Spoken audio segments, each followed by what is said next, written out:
Welcome back to the Road Show this morning in the Buzz. Following the death of high school student Phoebe Prince, South Hadley, Massachusetts schools have drafted a new anti-bullying policy. Of course, Prince is a 15-year-old girl who killed herself after being bullied by her classmates, many of whom are now facing charges in connection with her death. Now, this new policy requires all staff members to report any bullying that they see or learn about and pledges to promptly and reasonably investigate any allegation of harassment. Of course, many critics say the school did not do enough to stop the bullying in the first place and that they knew the problem was happening. So the question here is a policy going to make any difference? Well, I don't understand how they had to make it a policy if you're a teacher or an adult in general, a guidance counselor, whatever. Yeah. If you're the lunch lady and you're an adult and you see kids bullying other kids, it has to be a policy for you to report that to somebody? Right. Like, come on, really? What do you think, Michelle?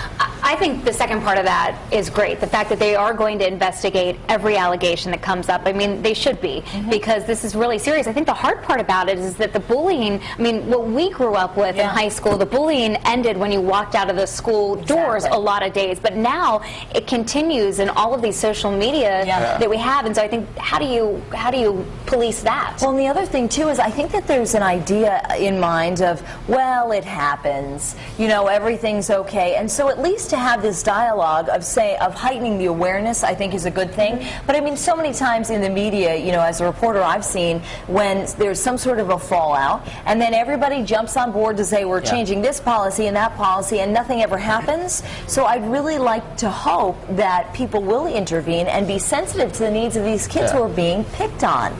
The only thing is, it does seem a little bit like too little too late, especially, I can't imagine how the parents of this girl must feel, knowing that they're enacting this policy now. I have to imagine they'd say, duh, yeah, thanks. And the parents have said, you know, we went to you over and over again. It didn't even make a difference. So why is a policy? I want to touch on what Michelle was saying. It's, you know, a lot of the parents obviously came from a different generation where bullying was, you know, it just happened. Yeah, it was part of growing up, toughen you up.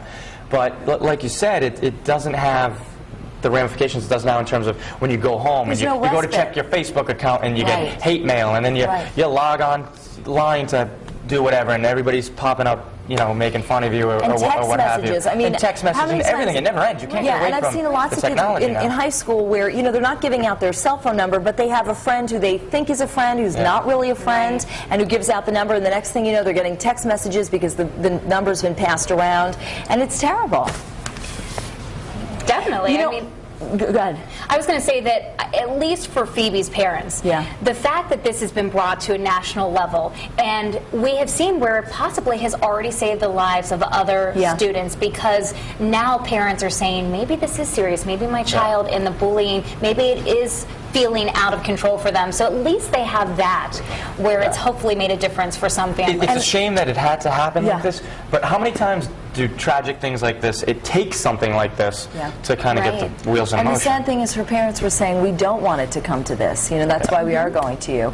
You know, I'm curious, Courtney, to find out what people on the live blog are saying this morning about this, because a lot of parents are probably going to approve of the policy, but will it really make a difference? Absolutely. We have a lot of parents on the live blog and on Facebook. You know, one of our parents from the set, Patrick Little, who's homesick, is live blogging and is weighing in from home. So I'll be his voice this morning and read what he has to say. He says, bullying has been around forever. In the old days, it was face-to-face and sometimes fist-to-fist. Now the cowardly form of cyberbullying has come of age, and something needs to be done. But in the end, discipline starts at home with good parenting. And Joseph Butera says this policy will do nothing about bullying. The bullies will always be around. Here's our poll here right under the live blog on foxprovidence.com. What kind of impact do you think a bully policy will have?